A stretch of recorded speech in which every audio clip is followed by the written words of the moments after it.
We're going to get right in it today because we got a lot to chat about. A French researcher was denied visa due to his opinions on Donald Trump.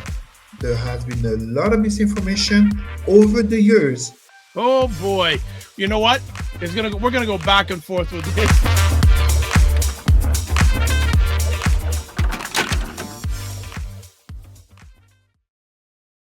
What is up, everybody? It's Dr. Vibe here, and hopefully we have Cesar coming in.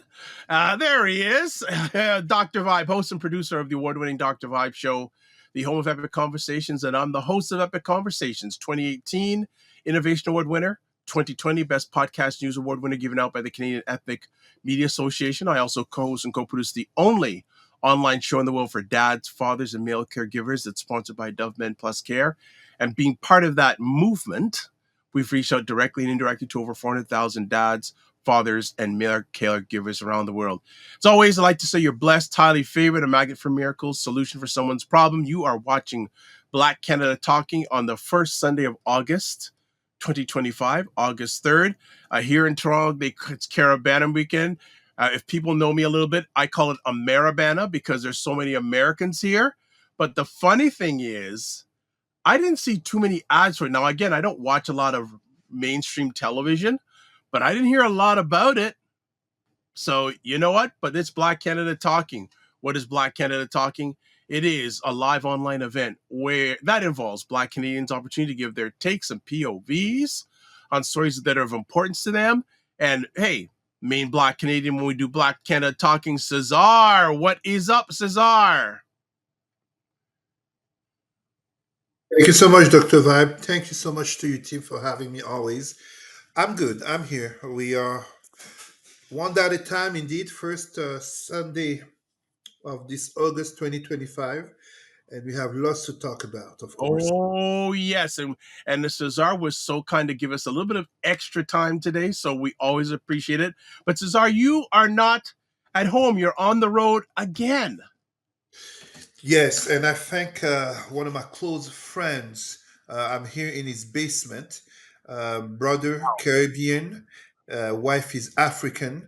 A beautiful black couple, and it notably brings to me to remind all of our brothers, sisters, and allies to consider fostering.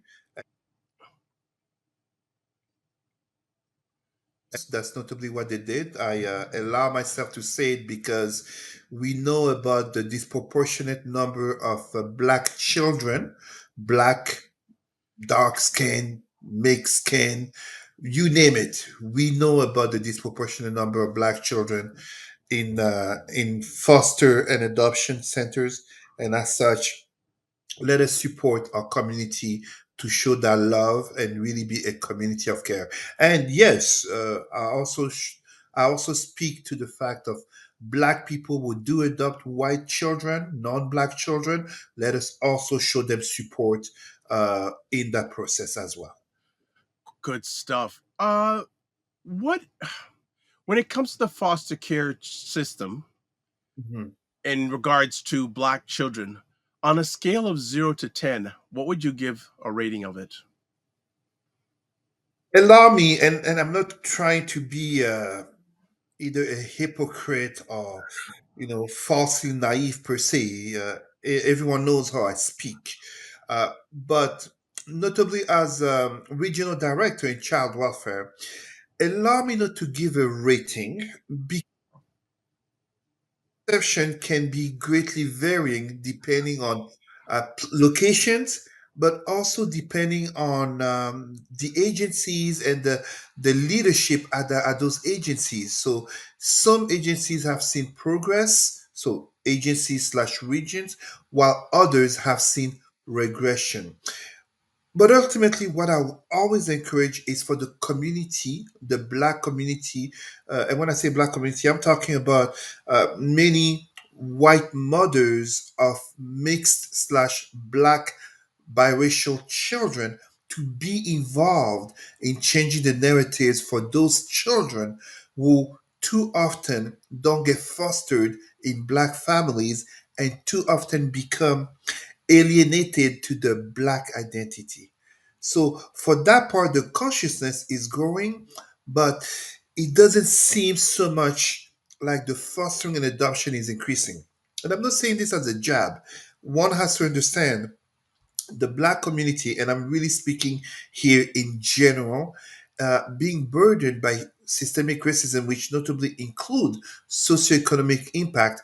We still live in 2025 with a black reality where too many Caribbeans, Africans, you name it, they're sending money back home to support family members overseas, making it not even a thought to foster and to adopt, on top of how difficult, but necessarily for safety, how difficult the very process can be. But still, the community has to be the change makers, not expectations of absolute change upon institutions. There's a lot of work that's been done. Congratulations to OACS, Ontario Association of Children's Societies.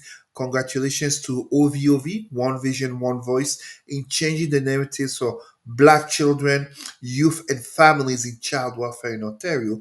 But as I say, as I repeat, despite, and I can absolutely assure you, there are white allies, workers, as managers, as senior leaders, and yet, despite all of that, ultimately it is the community that must be involved to change those narratives.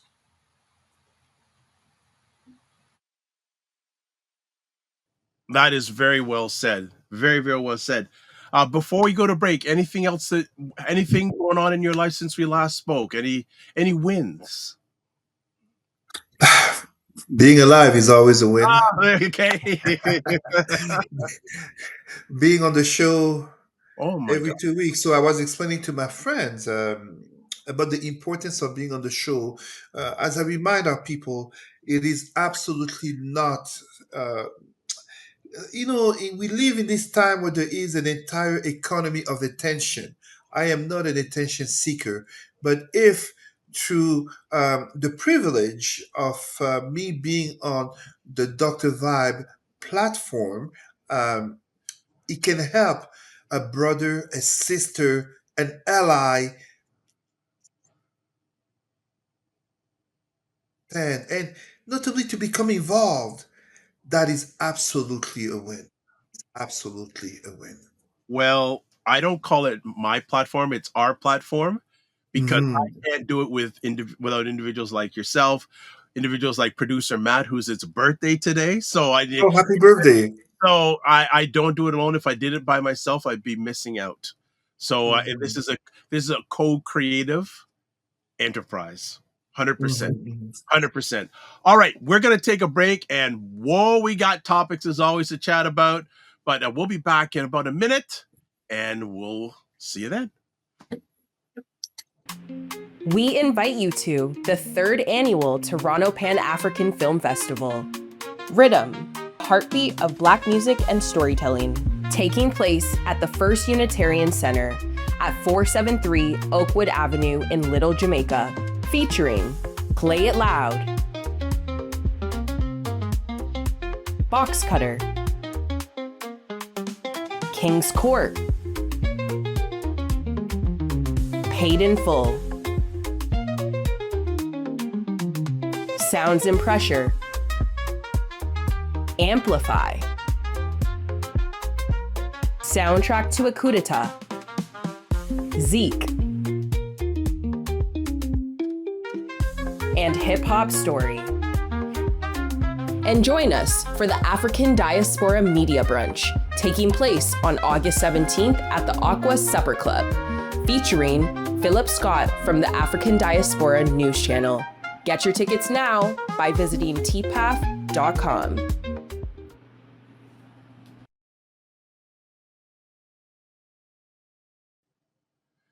And we are back. And I've got to make everyone aware. Cesar comes on every 2 weeks. 2 weeks from today, I'm going to be down at that event. So I got to see if I'm able to boogie back and be on the show for that because I'm on a media panel for that event. But you know what? We'll find a way. All right, let's get down to some business, housework, house chores. Subscribe to the Dr. Vibe show on YouTube and hit the notification button. like the Dr. Vibe Show on Facebook, LinkedIn, Instagram, TikTok, and Substack. And I know that there's someone watching on Substack. So, hey, if you have any comments, I'm watching this on the Substack channel at the same time. To advertise your business, product, or service on our show, please email me dr period vibe at the dr vibeshow.com. Can never forget Indie Soup TV, independent content creators platform run by my good digital associate, Dr. Tachi in Fort Lauderdale, Florida. Excuse me. And they have about 28,000 YouTube subscribers in about 18, 19 months, and about 20 to 25 independent content creators. They've just launched another new season, and a lot of the content that you see on my platform is featured on that platform. Uh, Also, if you want to get a hold of Cesar, email address is president roots and culturecanada.com, and also his Facebook is Cesaremi Emery. Also, if you're watching this too, you can also swipe the QR code that's in the corner, and it will take you right to his Facebook page. And I'll say to people, I'm a little bit under the weather today, so I know you probably wouldn't. I think when the promo was playing, you may have heard a cough. That's me. That's me. So we're gonna get through this some way, somehow. All right. This is Emancipation Day weekend, Caravana Day weekend. So we thought best to start our first conversation, Emancipation Day and the three cancers of the Black Psyche. Cesar, kick it off. So much, Dr. Vibe. This is an important conversation, and please let us be mindful. Of course, Emancipation Day, August 1st, um, in honor or as a you know uh, remembrance of the British Parliament passing basically interdiction of slavery in 1833, abolition, which became official in 1834. How can I put it? So this week I started watching the Book of Negroes that played on CBC a few years ago, and I intend to be watching notably Volume 2, if we can put it that way, the most recent version. But the reason I wanted to really speak about Emancipation Day, of course, uh, you know, we must honor the memory of our deserving ancestors through slavery and the survivors, the fight that has been done, and the resilience through colonization, segregation, systemic racism, all of this notably happening in Canada. But I want us to talk about Emancipation Day today. Let us never forget the history, of course, and I always bring back the history, but let us anchor ourselves to today and project to the future. The reason I wanted to bring this up is talking about Emancipation Day through the lenses of the three cancers of the Black Psyche.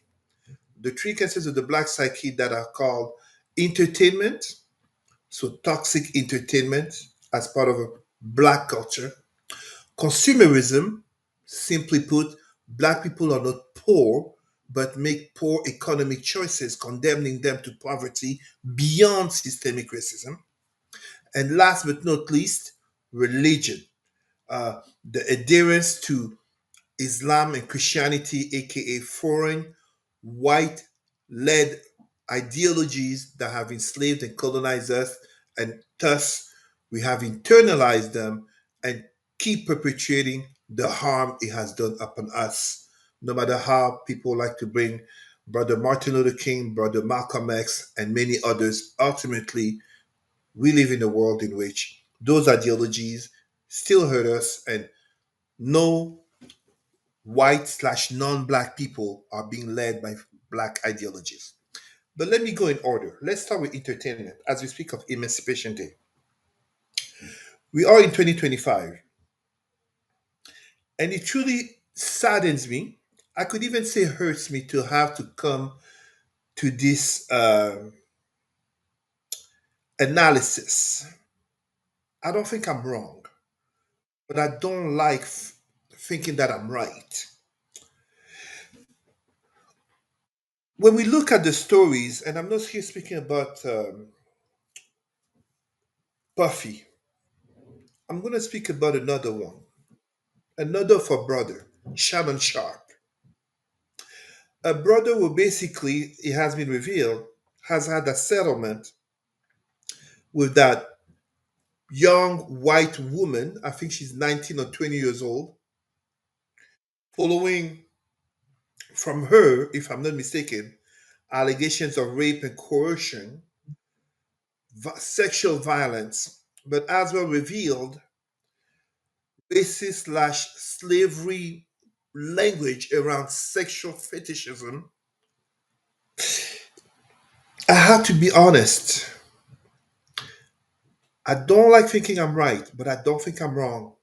For far too many of our brothers, including those who have become rich and famous through their hard work, too many of our brothers, the success of civil rights and therefore of emancipation has come access to white women, has come to access to white women, sex with white women, marriage with white women, and fetishism around white women. It is a big conversation that many in the black community find controversial. To me, it isn't. Allow me to repeat something I've always said: racial relationships or marriages. I will be quite a hypocrite. My wife is mixed, African American and Canadian. My baby sister is mixed, Cameroonian and French. Some of my mentees are mixed, many friends, many relatives, many colleagues. The criticism is not about that. But when we talk about interracial relationship, we're talking about the mindset of the people. So when we see a brother such as Shannon Sharp in this story, which is quite embarrassing, you see, the problem is this: when it comes to the nature of systemic racism, one black man or black woman's fall spreads on the entire community. Meanwhile, we look at other communities that are more successful. Example, Bernie Madoff of the Jewish community, his fall did not spill into the entire Jewish community. That becomes a problem. Further to that, when I talk about consumerism, I was quite saddened to hear the story of a successful black entrepreneur in the United States, I believe in Maryland, a Cameroonian hair entrepreneur by the name of Nadine's Hair, who was featured at the Essence Festival, which was, if I'm not mistaken, from what I understood, managed or directed by Africans from the continent, and thus they put to the forefront, notably, many African companies, hair companies, including the very successful Nadine's hair store. Now, before I continue, and of course, it's easy to see that I'm going to talk about the ADOS, American Descendants of Slavery, and FBA, Foundational Black Americans. Before I speak about them, first and foremost, I would have to say that I do disagree with the notion of anyone, not even Africans, running an event which has been pioneered by African Americans and taking that moment, that platform to put more to the forefront, from what I read, Africans. That is disrespectful. It's not proper. But this is the larger conversation, such as we're having right now in Ghana. People in Ghana are protesting for Nigerians to be kicked out of Ghana. This is a larger conversation in which, in the United States, there are conversations about division between Africans versus African Americans. How can we look at the enemy? And for those who don't understand my language, the enemy is not white people, the enemy is white supremacists. How can we look at the enemy and divide ourselves further as if we're not already divided enough? To what extent can we talk about emancipation To what extent can we talk about black community? To what extent can we raise the fist and say, I'm black and proud, if we're looking furthermore at the one who looks like us and we want to further divide and push them away? The organizer made a mistake, but that mistake must not be further fuel for more division. In the words of our leader, Malcolm X, who taught you to hate yourself, is not just a matter of hair and nose and lips. It's a matter of mindset. Do I see the other black as my fellow brother or sister? Don't get me wrong. I know what some people are going to say. Not all skin folk are kin folk, of course. Of course. But there is a fundamental problem if already we do tribalism among ourselves as if all Africans are united or all African Americans or all Caribbeans. In the racist system that we live in, we are seen first and foremost as black and treated as such. During COVID, the State Department sent emails to black Americans in China warning them that they might be treated and they will be treated just as the rest of the other black people, aka Africans.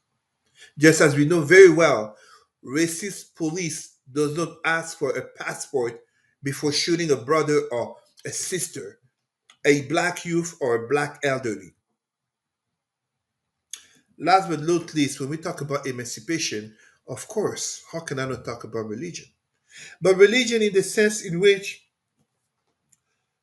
Africa, and we talk about, the situation in Israel, Palestine, and I'm like, what about Sudan? What about Congo? Nowhere close to the same amount of media exposure. And yet we have so many charlatans, notably in Congo, who are further alienating our people in the name of religion because of it's a business. But even when we look at the United States, and some people may not like this, Pastor T.D. Jakes, among others, have been exposed as being charlatans. I always say all religious leaders, especially black ones, are charlatans. I welcome anyone who wants to debate that. They are charlatans. Ultimately, they are charlatans. It's not an insult, it's not an attack. It's the same way as the logic that ultimately a police officer, by the nature of his work, will enforce laws that even he or she knows are unjust. If they want to remain a police officer, they will enforce that law. It's the same thing with these religious leaders. Pastor T.D. Jakes, was it that he was arrested for having stolen from the finances of his own church? The very nature of us speaking about Emancipation Day must go beyond a reminder of slavery and the resilience and the fighting struggles to civil rights and decolonization. Are our minds emancipated? And as such, are our practices emancipated? And as such, not, I give a perfect example. A couple of friends of mine who called me when they had the child, the first child. They had a family dispute with the parents, with their own parents. They wanted to give the child an African name. Meanwhile, the parents wanted to give the child a name from the Bible, a Western name, a socially acceptable name. Are our minds emancipated? Allow me to stop here. But before I do so, let me give one last example because it's great to speak about entertainment, consumerism, and religion. But there is another element that I must address as a Pan Africanist. I avoid speaking about Dr. Umar Johnson just as of other black leaders that I respect but may have differences with them, such as Dr. Boyce Watkins. But I find it unfortunate and sad when, whatever the reasons, Dr. Umar makes a video asking for donations due to a situation regarding his banks. I do not know.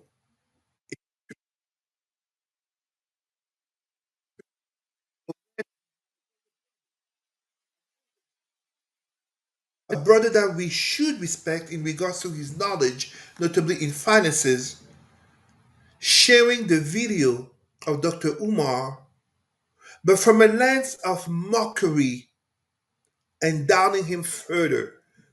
While we fully know how, for many years, well, I think up to 15 years, there were speculations in terms of what was happening to that money that was to go for the creation of the school.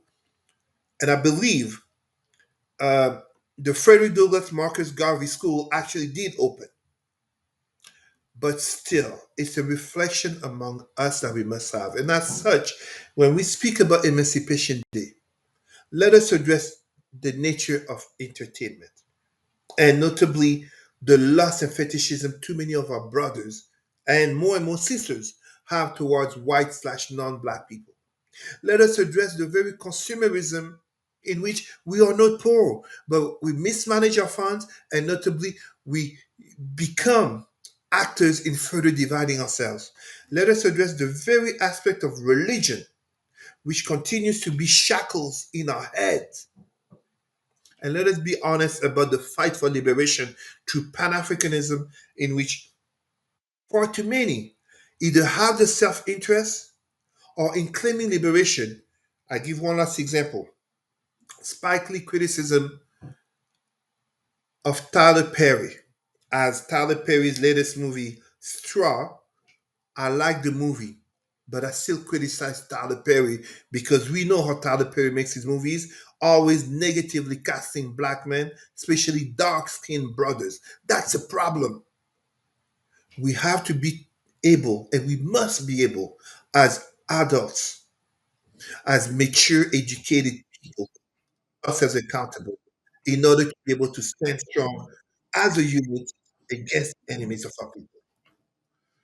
Cesar, as usual, fantastic thought process and sharing.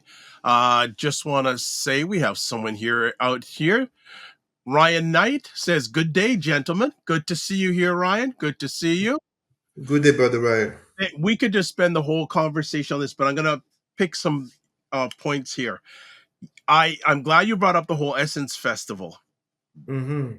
because there was a number of African Americans who were not comfortable that the Essence Festival is now being run and controlled by Africans. That is a false argument in the sense in which, let's be honest, Dr. Vibe, as you're in Toronto, who controls Caribana? Not people who look like us anymore. It's not even not Caribbeans. That's It's right. people who don't even look Look like like us. us. Yep. And yet, are black people boycotting? Nope. There you go. So the issue is less that it's Africans, more how and why. Because if we go back, we are in 2025. Let's go back 17 years ago. There are many African Americans, and we have to be able to talk about the very tribalism. We have to be able to talk about the xenophobia, but also Republican voting into too many African American minds. We go back 17 years ago, there are many African Americans who still have not digested that the first black president of the United States is a certain Barack Hussein Obama, born from an African father and therefore not a descendant of slavery. These are divisive talks. I can understand the emotion, but these are divisive talk in the larger conversation. My issue was not that Africans were running the Essence Festival. My issue becomes the way in which they run it. And that's why from the very start, I said Africans running a festival, an African American traditional festival as Essence, they should not have put to the forefront Africans. Put to the forefront Nadine's hair because it's well run, it's successful, yes. But the perception of Africans putting forward Africans at an African American festival, that is disrespectful. In that sense, I can agree with the African Americans who are offended, but never I will agree with them because it was Africans running it. Very important nuance. Okay. Usually see this person chiming in during the morning vibe, Monday and Friday mornings at 9 a.m., but he's here this afternoon. Hello, Office of Tim Frey. Good to have you here this afternoon. Uh, I heard an interesting commentator, black gentleman, make a very interesting statement this week, and it just adds on to what you've been sharing with us. He said that black people aren't broke, but they're broken. Yeah, absolutely. I've seen it too many times. I've seen far too often. Look, I remember this article that I read about how, I think it was in Detroit. I might get the city wrong, but I think it was in Detroit. The police, overwhelmingly white police officers, were able to know and therefore to catch brothers who were not paying the child support. You know why? They just had to look at Foot Locker, the time of releases of the new Jordans. Guys in the hood who were having those new Jordans, the new Nikes, and yet they were in arrears in regards to the child support. The community is not poor. When the minds are not right, the choices become also not right. Do you feel I always, and I guess Ryan's here, we always have conversations about this. When someone tells me the black community, I say, where is it? I believe this is just me. I feel we have a lot of black neighborhoods. I don't know if we have black community. What are your thoughts on that statement? We do have a black community, and I will absolutely maintain this as very visible as during segregation. During segregation, indeed, there was a black community. Yes, there were division. The easiest example is to talk about the vision of what we would call reconciliation, led by Dr. Martin Luther King and the Civil Rights Movement, versus the movement of separation, led by Brother Malcolm X and the Nation of Islam. But there is a black community, as I was saying earlier, notably taking the example of Shannon Sharp, in which the fall of a black man or black woman tends to reflect on the community as a whole, where we end up unwillingly or not, justifying that we are not like him or her. Meanwhile, you have other communities in which it would never cross the mind of the average white person to have to defend themselves from of not being racist because Trump has been elected. We also do have another matter of a black community, as I often give in examples in trainings and conferences. Black people, unfortunately, due to systemic racism and so many black leaders in the Americas, just as in Africa, the legitimate true leaders who cared about the people, killed by the system of white supremacy. One thing remains truthful. As individual as far too many black people are, aka you're more likely to get many black men to be interested in watching the basketball game or football game than to go down the street to protest. But in the same sense, you're more likely to get sisters, too many sisters, caring about the latest weave or wig or whatever you want to call it, than down the street to protest. But ultimately, there is the reality and the experiences of being black, being pulled over by the police officer. Trust we can have in the system, even a police officer, even a chief of police, even a black judge will be a victim of systemic racism. It is the nature of the system that forces the reminder to all of us that we are a community. Unfortunately, for far too many, they need the experience of racism or being victims of racism, sometimes of abject racism, to remember that they are black first before whatever professional title, academic title, car that they drive, club they're part of, wife in brackets, non-black wife that they're married to remember that they're black first. The system will remind you that you're black first and that you belong to that community that you may have wanted to leave by getting a white picket fence into the white neighborhood. Do then what are solutions to turn this around or reduce the cancers?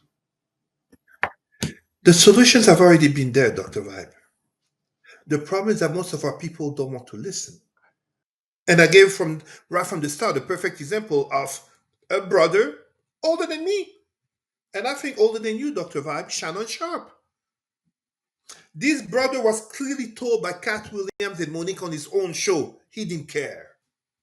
This brother had the mouth and he self contradicted himself in the worst possible matter of ways, killing his own reputation. It's reputational suicide. This is not the white man doing that to him. This is not the system doing that to him. We can't even blame this young white girl. She's 19, 20 years old. I think I read even younger than his own daughters. This is sabotage in plain sight. Famous, successful, eloquent brother. It's a constant reminder that as adults and grown up, beyond taking accountability, we make choices. We make the choice of listening to the hip hop spreading the N word, the B word, the C word, etc., etc. Meanwhile, Cardi F doesn't let her children listen to her own music. Meanwhile, we see the degradation of mental health and racial alienation of Kanye West. We make that choice of bringing negative images and mindset into our kids, a positive one in the name of entertainment. We make the choice to support a black owned business that's giving us quality service, or we make the choice of going to support that other non black business. As I've seen too often, black people will go to the Arab, Maghrebi, Muslim business in the name of religion before going to support a brother or sister simply because they are of a different religion.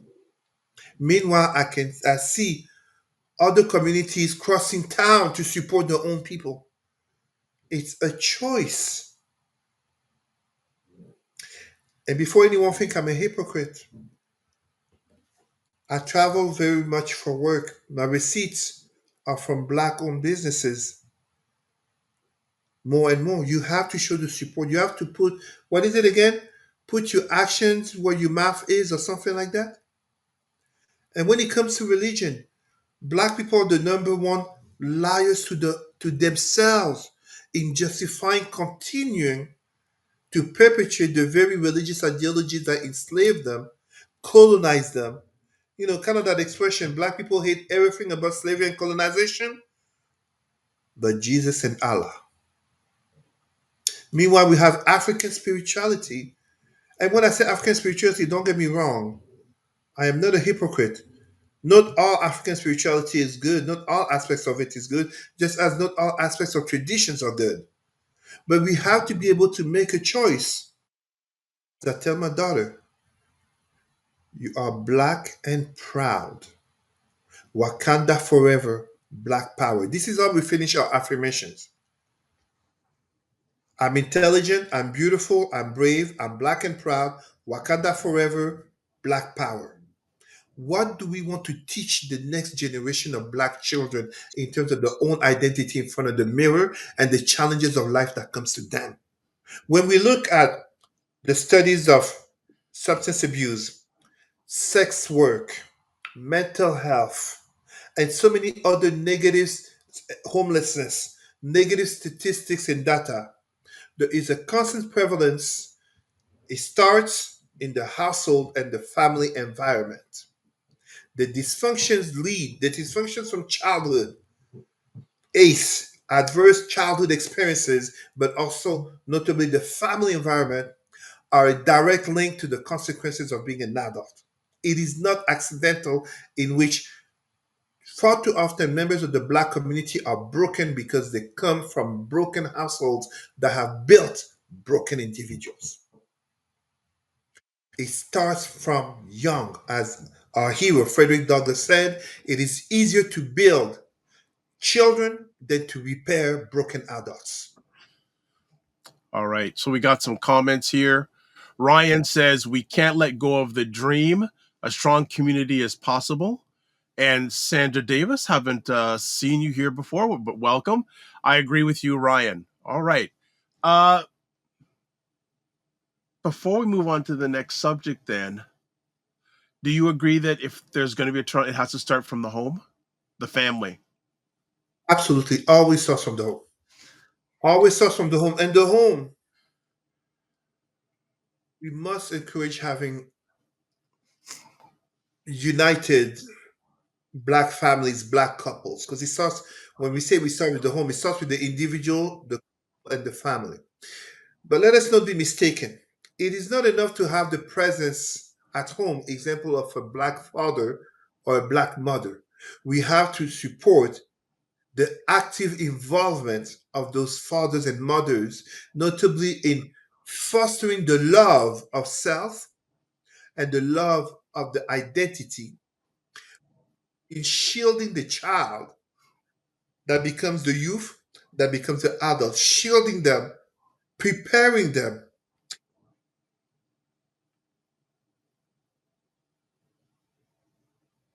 of society out there. If we don't, we fail ourselves and we fail the next generation.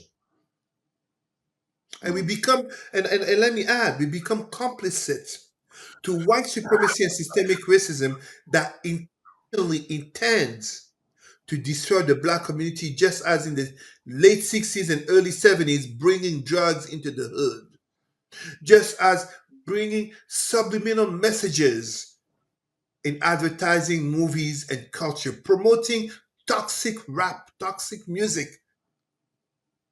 We become complicit to the pastors and priests, etc., and imams with interest, but seeing black pride, black businesses flourishing. Those that show more black spirituality than any Sunday in any black church. It becomes a choice. In 2025, the 21st century of STEM, science, technology, engineering, and mathematics, a century of mass communication, mass education, mass information. Ignorance is a choice when so many people are holding a smartphone or behind a tablet or laptop or computer. Ignorance becomes a choice. Mm. I think in lieu of time, we'll move on to the conversation topic, but I think we're going to revisit this one. We need to go deeper on this. But let's move to another conversation piece. And thank you, everyone who is watching live today. Appreciate you all. And the top commentators on the Dr. Vibe Show YouTube channel, Ryan Knight, Karen Rowe, and Tim Frey. So let's see if we're going to have any change in the standings on who's bringing in the comments. Next conversation piece, the Epstein Files and 47, sex trafficking and the silent victimization of Black girls and women. I think it's very telling. The shock of many people in regards to what's her name? First of all, it makes me laugh. People keep calling her Ghislaine Maxwell, Ghislaine Maxwell. Uh, uh, her being changed, put into basically a prison camp, if you want to even call it that way. Uh, it's shocking a lot of people, and yet, how to be surprised coming from the character of a certain Mr. Trump, aka grab them by the P word? How can we be surprised in an administration that doesn't even try to hide its level of corruption, blatant as it is? How can we be surprised when the very claims of what is it, draining the swamp and fighting the deep state, revelations becomes that Trump's name is mentioned in the Epstein files. Mr. Trump, who for a long time did speak highly of his friend Epstein in terms of liking women, beautiful women, notably on the younger side, as himself. And I'm not trying to, I don't adhere to conspiracy theories, but coincidences. So, in the case of Mr. Trump himself, he tells more than even he realizes, and as such, uh, we have to be able to have that conversation in which we must recognize how sex trafficking, human trafficking, are so prevalent in a society that claim to have ended slavery, that uh, claim to be about democracy and human rights, and yet so many people suffer in plain sight, and the suffering is basically like pound for the rich and powerful.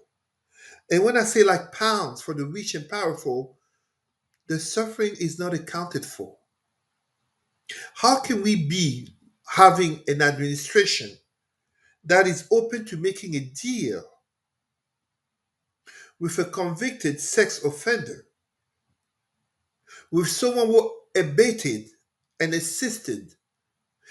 And please, we can easily see the angle connecting with Sean Puffy Combs and his trial, in which if a pardon or commutation is given to Ghislaine Maxwell, why not to Puffy? And I'm saying this in recognition to the fact that majority of Americans brought back to power Donald Trump despite fully being made aware of his intents and having been aware for years of his character.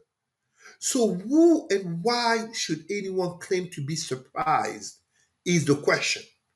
And I say this, please don't get me wrong.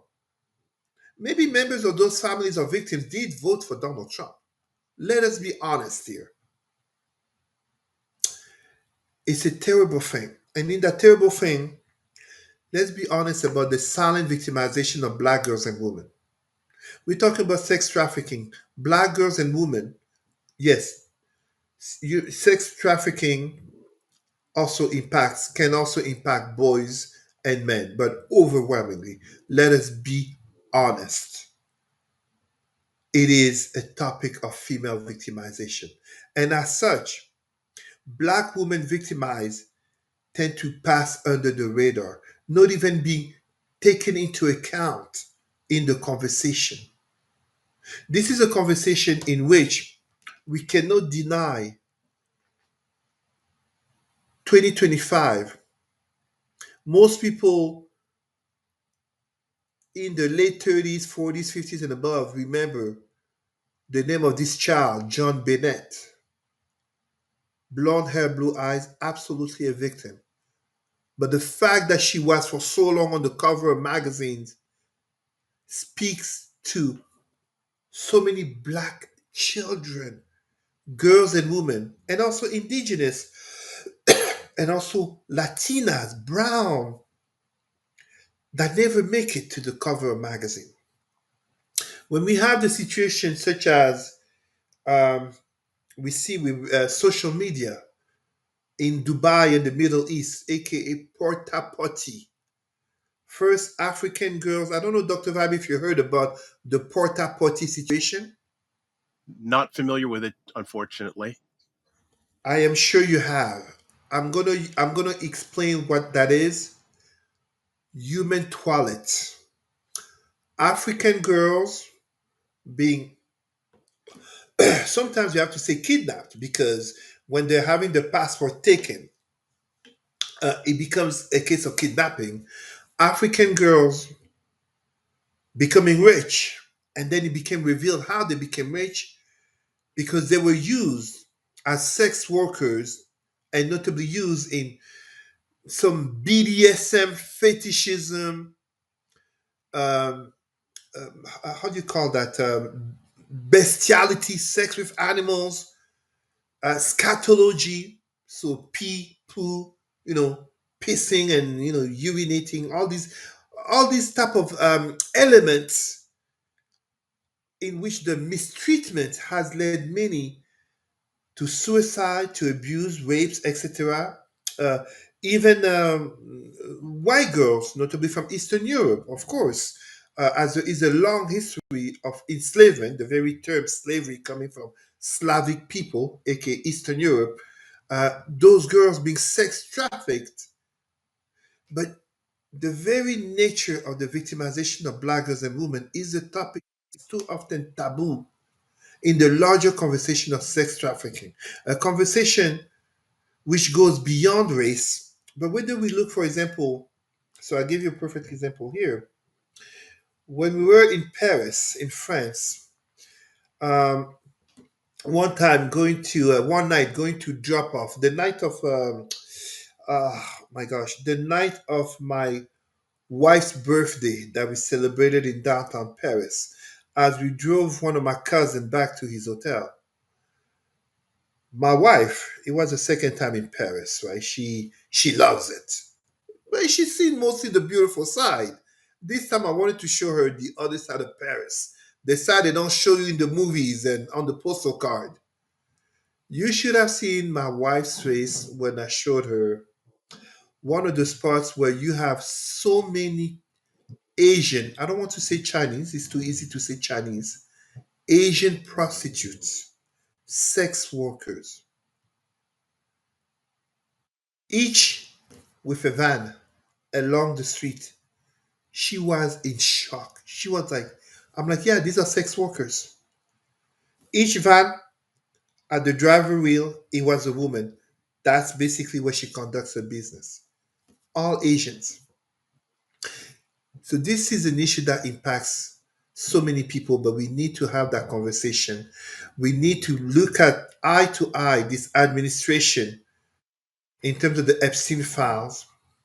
I mean, they fed the conspiracy, right? They talk of draining the swamp, fighting the deep state.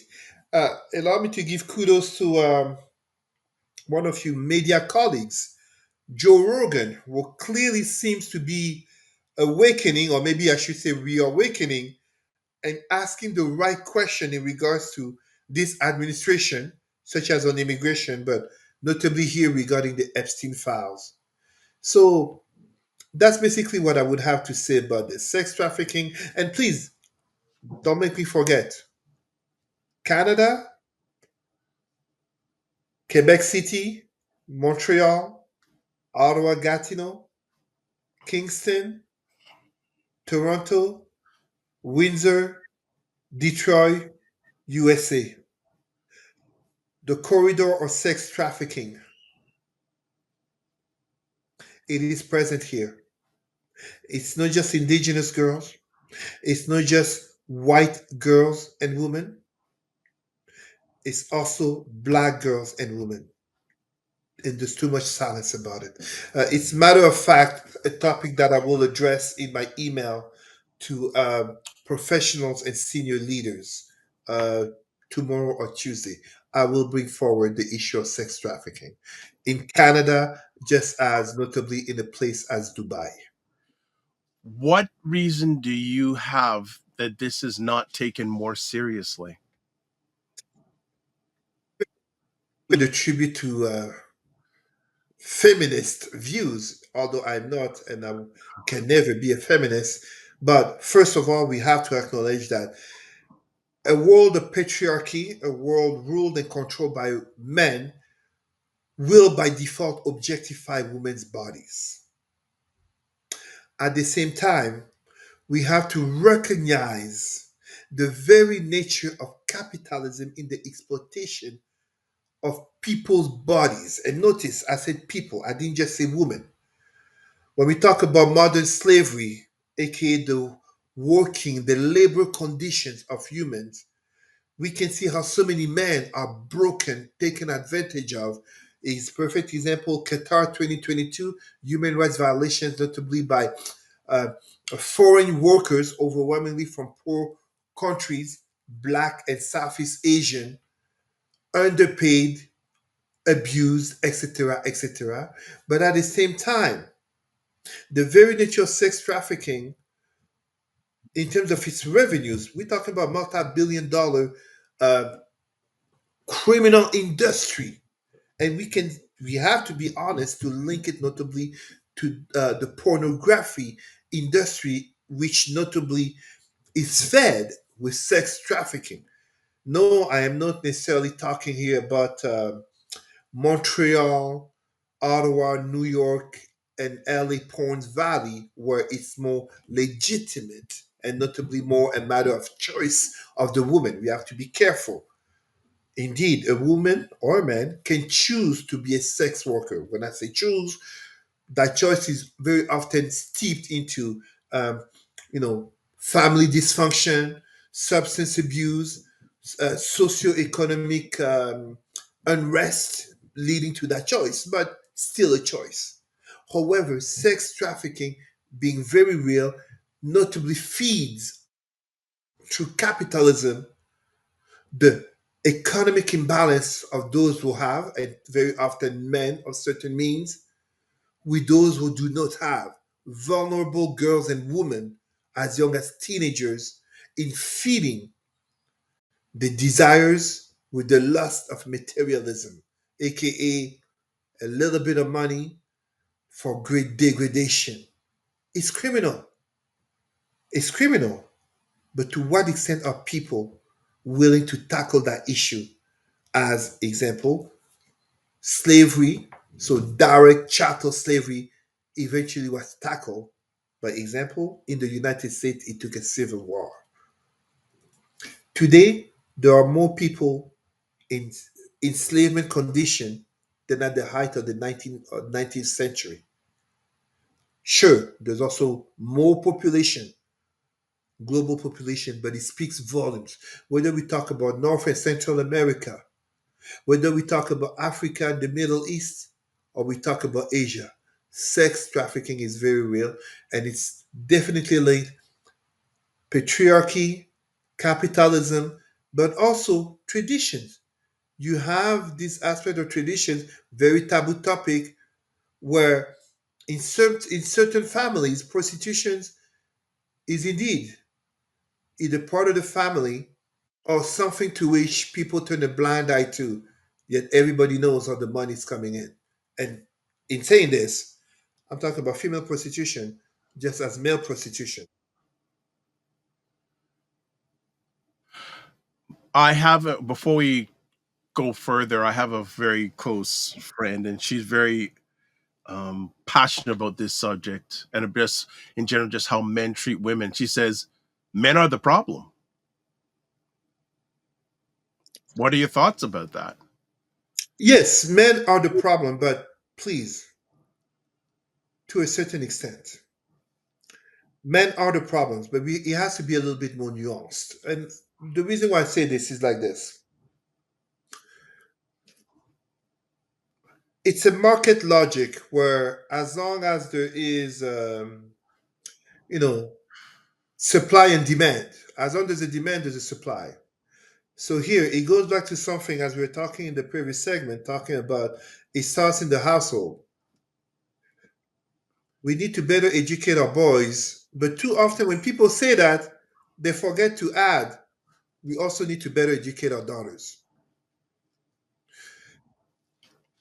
We never know how one person can end up. People make their own choices, life happens, people can have mental breakdowns, etc., etc. A shocking statistic, example in the sex work line, notably prostitution and pornography, is how I can't remember the statistic. I read that a few years ago, but so many white girls in the porn industry in the US come from religious conservative families. So it's not just a matter of the family, but it's also how issues are addressed and how the families run. In saying men are the problem, it would imply that women are also part of the problem because men don't raise themselves. Women, mothers overwhelmingly are present, notably in perpetuating certain messages about the construction of the male identity, and society as a whole contributes to it. It is no accident that we see, notably in media and entertainment, so many women becoming active participants in their own objectification. Allow me to give an example. So I'm not saying this as if I know the artist. I talked earlier about what's her name, Cardi F. There is a singer, If Shansi. you allow me to interrupt, it's Cardi B. Oh, it was a purposeful accident. No problem. Continue. But this singer, I believe her name is Shansi, Jamaican singer, if I'm not mistaken. But Shansi, from what I see, and it's not a criticism to Shansi herself. I do not know her. Don't even ask me the title of one of her songs. But whether we talk about Cardi, I like to say F. You know why I say F. But whether we talk about Cardi B, Megan, Thee Stallion, or Shansi, and so many other names, no one is forcing them to make videos and dances of that nature. And please, don't nobody dares to criticize me in claiming that I might be some type of conservative or morally conservative wanting to put women in a burqa and to trap them at home. That's not what I'm saying at all. But I'm saying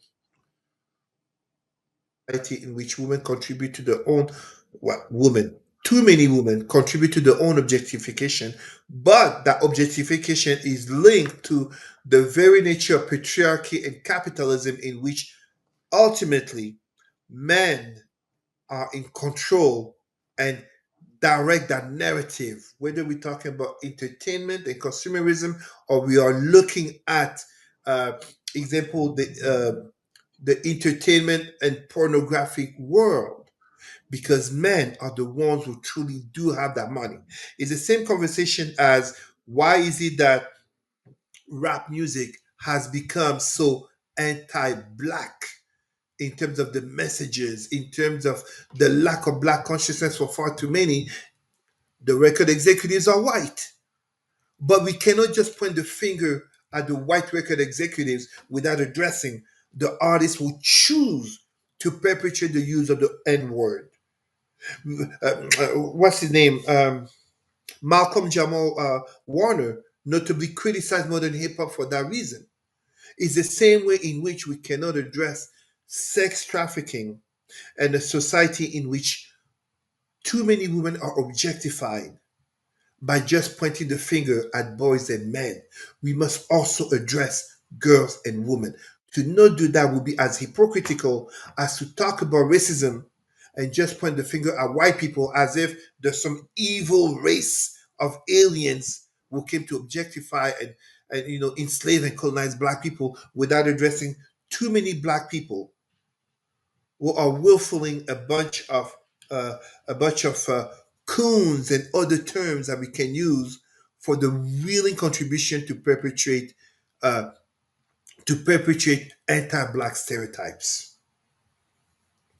All right, we have had a number of comments, so we just got to catch up a little bit here. A little way back, Karen was gonna saying I was about to comment on Canada. Cinema Canella, who's usually chiming in on primetime Saturdays here, saying sex traffic is heavy all around North and Central America. Karen says maybe saying how some men contribute to the problem is better, but to say men are the sole problem is removing how these men accept these pro-serialized ideas, or she says they're pro-sexualized ideas. She was correcting. Uh, Free Will is here. He hung out yesterday on primetime side saying, listening, not going to comment much. And then Karen says, if you're talking about the music industry, artists are given steep incentives to sing, rap negative lyrics. Absolutely, we know this. But then, let's be honest. the poverty in our community. And when I say poverty, I'm not just talking about financial or material poverty, I'm also talking about Black consciousness will make someone accept such a deal, will make someone accept such an offer in which they know what they're projecting out there. When Kim Kardashian shot that sex tape, she knew what she was doing. That's why she was distressed years later that her children would come across that tape. Obviously, they would. And obviously, they will be made fun of because that's the mother. When Cardi, and please, when Cardi B does address the fact that she doesn't let her own children listen to her music and watch her videos, but she produces it for the children of others. Of course, they're going to say, I'm not forcing you children to watch, but they know what they're doing. Do we see Chinese artists, Jewish artists, Indian artists making music and videos in which they call themselves by the N word? They refer to the woman as such? No, they don't. So, whether we're talking about Emancipation Day or we're talking about sex trafficking, not just about pointing the finger at the evil white man, the evil white corporations, if we don't look at ourselves back and address ourselves. And this is also a conversation in addressing Black leadership in our communities. And I'm not talking Black leadership about the next Malcolm or MLK. I'm talking about Black leadership in terms of the Black father at home, the Black mother at home, the Black teacher. I'm talking about that white non-black ally who takes that extra 5 minutes to spread some black consciousness, to spread some black pride, to listen to that black youth. As an educator in the school systems, how many times did I not have black kids, teenagers, shed tears telling me no one ever told them this? No one ever talked to them. And I'm saying this, I've had white children, Arab children, indigenous and Asian children tell me the same. Teenagers who are not black saying, we never heard someone talk like you. That's the leadership I'm talking about. We are all leaders. We don't need the next MLK, Malcolm X, Mandela, or Sankara, especially at the risk of being killed by the system.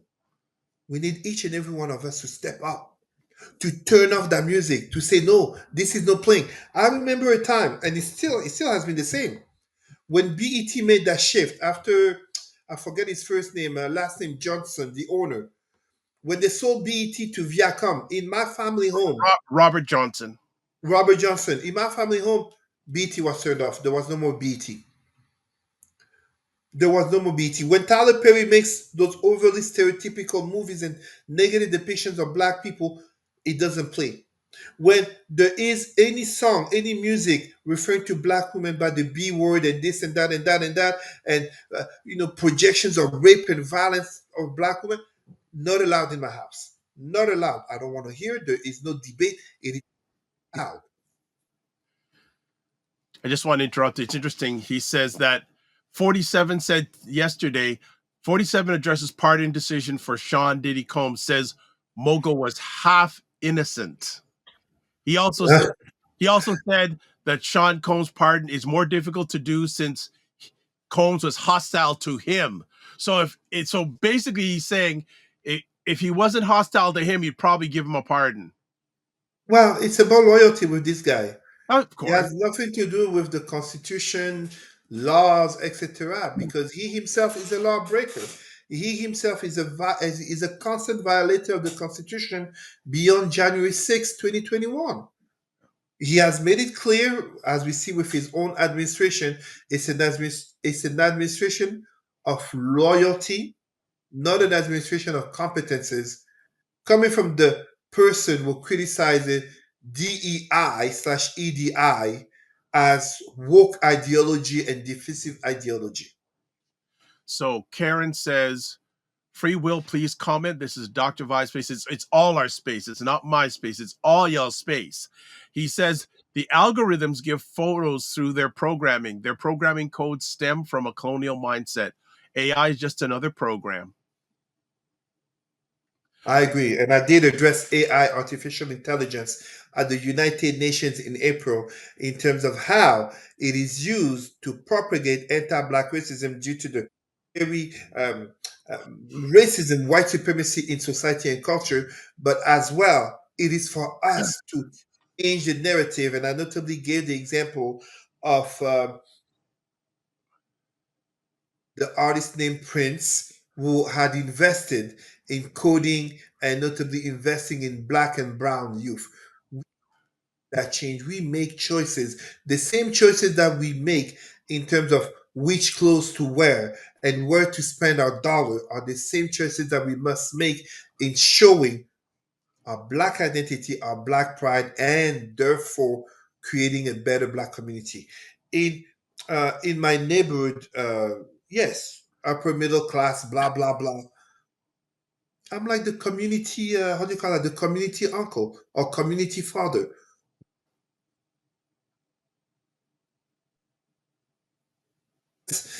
They can't. They don't have time. They're busy. They're juggling two or three jobs.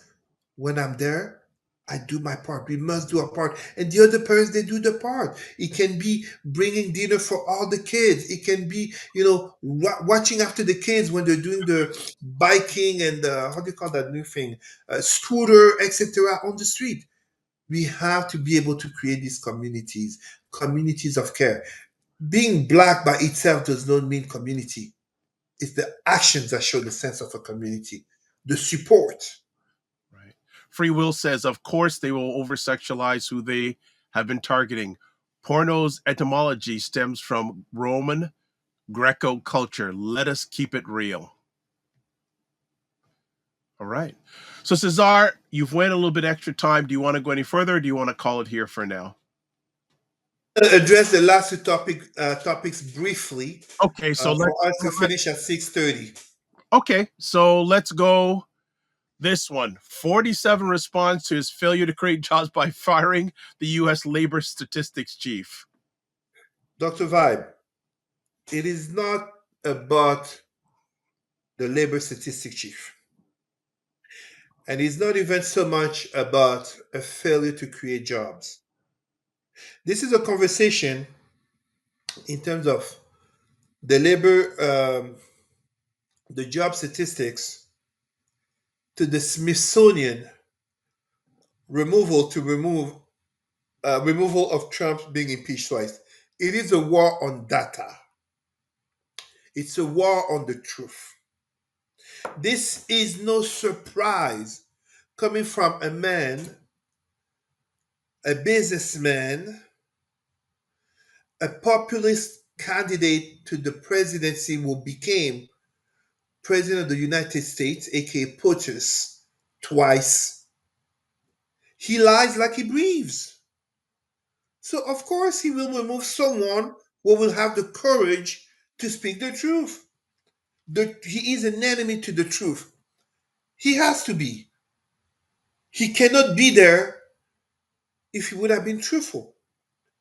The bigger problem, if you ask me, why so many people choose to follow a man who blatantly lie to the face, will lie and keeps lying to the faces despite factual proof presented to them. This is a reflection on society. Trump is literally just a symptom of a larger conversation in terms of the fall of the Western world. The very resistance, the challenge of white supremacy. That's why he represents.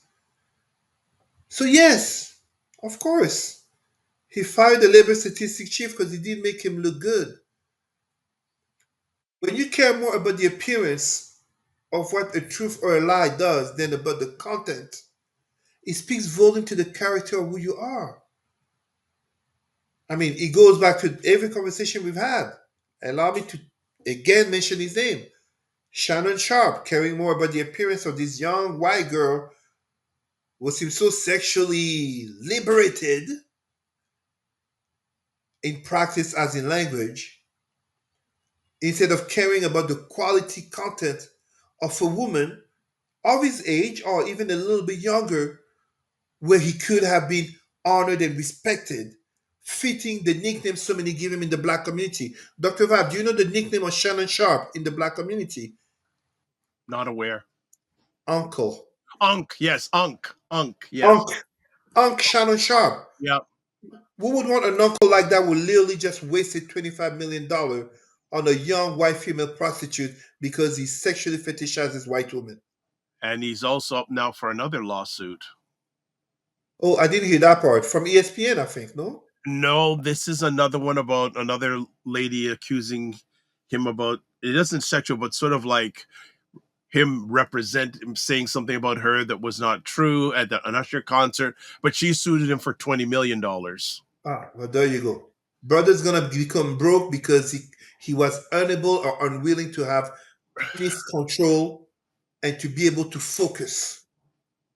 So this is the larger conversation that we're talking about. It is literally a war on the truth that this man, this president, this felon, let's be honest, if he was black, everybody would make sure to remind us that he's a felon.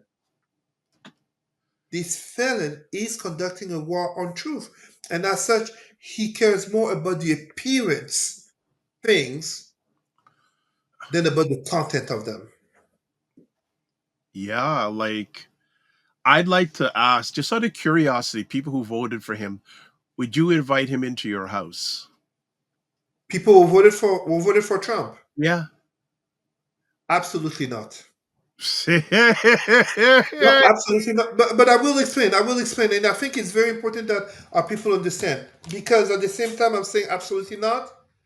I always encourage the conversation and the dialogue between opposing parties. Allow me to give here the example of a black man. I will call him a brother with whom I disagree a lot. Sir Michael, I forget his last name. I'm always thinking Sir Michael Singleton. think The black. yeah, on he's on a lot of the roundtables that Abby Phillip hosts on CNN. There you go. The reason I would not invite such a person, I don't care about why people voted for Trump. That is absolutely no surprise. They voted for someone who looks like the father and grandfather, uncaring of his racism, sexism, bigotry, and xenophobia. And like I said, I feel absolutely zero sympathy for those who voted for him and who will suffer due to his policies, such as on tariffs and now, as we see regarding the Epstein files. But when it comes to black people, the reason I would not invite such a person in my household wouldn't bother me to have someone like that in my household. But my situation has changed. I have a wife and a child. Why would I possibly invite in my household someone, notably black, who could be the uncle, who could be the father of the cousins and nieces, etc.? Why would I invite this person when that person felt at ease to vote and put in power someone who literally, with a single signature, could sign the death sentence of my family by his policies? And by policies, I'm talking about the measure that he intends to do regarding police, the restriction on police regarding police brutality, and notably the conversation about uh, how do you call that? I think freeing or reducing the sentencing of Derek Chauvin. Why would I want someone like that in my household? It Free, wouldn't make sense. Free Will says Felon 47 is fighting his own for his own divine destiny. He is a bozo. He says typo, his own destiny. I live in the United States, and 47 is just well, everybody knows. Everybody knows, yeah. All right, and we'll finish off with this last conversation piece. Canada and the U.S. not reaching a deal on tariffs. Yeah. How to put it? From 25% to 35%. But I think so. I listened to this interesting perspective about how Trump calls a deal what may not even be a deal, to the surprise even other nations that are not even aware that there's a deal going on. What was the promise? 90 deals in 90 deals, Yeah, aka for with 90 90 days. countries 90 in days. 90 days. Never happened. Never happened. Not even deals with 10 countries. And even the funny thing is, all these deals, they haven't been signed yet. They haven't been signed yet, and even the so-called deals, uh, such as on with the European Union, Yes. they are so hardly contested in Europe. People are Yes. offended. Yes. People are offended. They're feeling like what's the name? The Ursula, president of the European Ursula, Council, Ursula Andress is her name? Ursula von der Leyen, Van that der she has betrayed Europe. So what's happening, really, the way I'm seeing it, is that our black community, because I want to bring it back to our black community, unfortunately, will suffer harder because socioeconomically, uh, as much as indeed the black community is not poor, the nature of choices, but as well of systemic racism, makes it that tougher economic times tend to impact further marginalized communities, such as we saw during the COVID pandemic, but Yep. we didn't need COVID to know this. Yep. So the rising of prices, right now, we are in August. School starts in 3 to 4 weeks. Yep. The prices of goods for school will increase. And then after that, we have 4 months. The holiday. Just take a quick moment. Yeah. You just introduce yourself. Let Dr. It was. I'm here. I'm still here. I can't hear you, Dr. Vibe. We're back. Go ahead. Thank you. Christmas is coming. The holiday period is coming. I think Canada's Prime Minister, Mark Carney, is doing the best he can. But again, this might just be an opportunity for Canada to be, when I say might, it is an opportunity for Canada to be less reliant, Yep. less dependent on the United States. But the impact is already being felt with loss of jobs, notably in Quebec, but as well in Ontario. But it's also being felt on the other side of the border with US too. yes, Yep. American senators and governors Especially from red trying hard. states. A lot of them for red states. Exactly. Red states that voted for Trump. I saw, what's his name? Rand Paul, Senator Rand Paul, being part of a conversation to bring down the tariffs or basically put them to an end because it is hurting the business in the US. Mitch McConnell with Kentucky bourbon. If this conversation on tariffs will absolutely deepen because what's that expression again? Taco? Yes. It's about the impact it will really have on the American consumers. And that impact, right now, is still summer. Yep. Of, Talk but those labor statistics showed things that were starting to happen. but wait, Dr. Vibe. Right now, it's still summer. Yes, It, hot it, it- summer. you know, Hot. yeah, Someone I know said it'd be a hot summer. I don't a know who hot that summer. was. It's still summer. But guess what's going to happen? What tends to happen? Increase on gas, electricity, all the bills go up as it gets colder and colder. And then you get that time of the year, the holiday period, good to family get-togethers and all that. Summer, summer is hot. It's a hot summer. Winter is coming. Winter is coming. And I don't think the Winter is Trump this coming. Winter and I is don't coming. think and I don't think this Trump administration will be able to evade the consequences of his policies, the consequences of his policies in relation to you, It's time. It's time. It's time. It's time. Hey, bonjour. Bonjour. And she's with her Oh, little you got two. cousin No, you got Zoe. two Yeah, she's with her cousin Zoe. friends. Say hi. All Zoe, right. Bonjour. dis bonjour, Yum Yum. Bonjour. Comment ça va? Ça va bien. Ça va bien. Okay, Yum Yum. Let me finish. Give me 2 minutes and I come up. No, no, no. C'est pour tonton. Okay, go. Ferme la porte. Merci. 6:26, right? Yep. Sometimes I think it's her mom will send her to tell She me knows. I bet she's the timekeeper. She knows the time. Timekeeper. She's on it. All But right. so Dr. Vibe, when you say this, honestly, how can I invite a Trump voter into my household? We can debate, we can discuss, let's meet. But why would I invite? And let's put it the other way around. Would a Trump voter want me, Cesar, a Pan Africanist whose fist is raised but arm is open, a Pan Africanist who support women's rights, No, LGBTQ rights, I don't know if that would happen. Don't know. who absolutely oppose the impact of religion on black people? Would a Trump voter want me in the house? Of course not. They would definitely debate me. Ben Shapiro, I welcome him to a debate. Charlie Kirk, I welcome him to a debate. Candace Owens, of course I welcome her to a debate. I would love that. I would love to debate with them. Let us talk, let us exchange. But why would I go to the house? At this point, it is not possible. Joe Rogan, I'm loving what I'm seeing. For now. For now.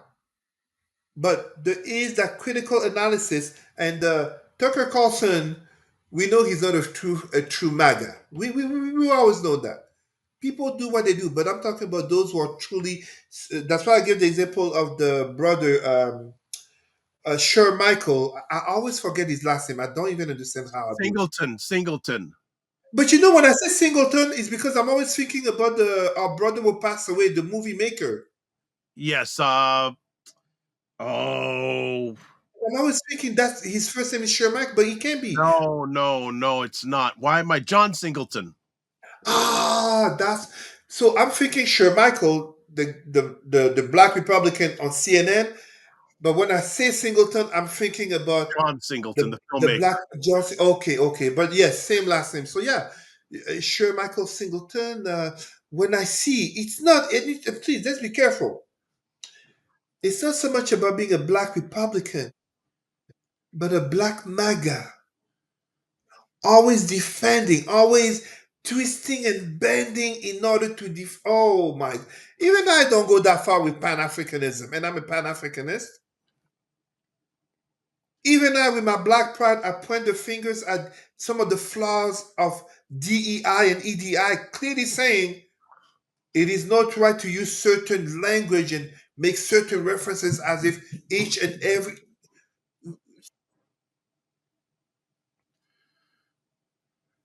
All right. Well, that is it for today. We got bonus time with Cesar, which is always a pleasure. Thank you so much for having me. No, thank you for making the time. Appreciate that, especially with the timekeeper ready to come back in. So before we finish off, as always, if you want to get a hold of Cesar, email him present@rootsandculturecanada.com, Facebook Cesar Remy Emery. If you want to subscribe to the Dr. Vibe Show on the YouTube channel, please subscribe and hit the notification button. Also like the Dr. Vibe Show on Facebook, LinkedIn, Instagram, TikTok, and Substack. To advertise your business, product, or service on any of the platforms I'm a part of, please email me dr.vibe at the dr.vibeshow.com. If you want to touch base with me, website, the dr.vibeshow.com, YouTube, Facebook, and LinkedIn, The Dr. Vibe Show, Instagram, at The Dr. Vibe Show, X/Twitter at dr.vibeshow, email address, I've said it already. I also have... Just to do that, you can catch me on Substack at drvibe.substack.com/subscribe and on Blue Sky at drvibe.bsky.social. And you can catch replays of the Dr. Vibe Show and Black Canada Talking on the Dr. Vibe Show on Facebook, LinkedIn, and YouTube, of course, and the Dr. Vibe Show website. All right, that's it for today. As always, live your life as a dream. If you can dream it, you can make it. Sometimes you have to get small to get stronger. Block assumptions, aim bigger, aim better, aim higher, aim wider. Love, faith, and respect. Don't just manage your time, manage your energy. Remember to give yourself grace. And if you're not making money, make history. Try to do both and always make it better. God bless. Peace to all. Keep the faith, walk good, and we'll catch you on the streets. Just take a quick moment. Yeah. You just introduce yourself. Let Dr. Vibe welcome you into the show. As I told you, Dr. Vibe. No. I welcome. I'm really good to have you here. I didn't want to. You were on a roll. I didn't want to interrupt. You were on a roll, but In an award created by whites, dominated by whites, run by whites, and you're a billionaire, bro. FYI, I don't. It's probably the first time of the year that I use the word bro. yes, it is. That's the first time, as long as I've known you, you used it. My daughter would laugh. But for many people, the economy ain't great. There we go. I saw that.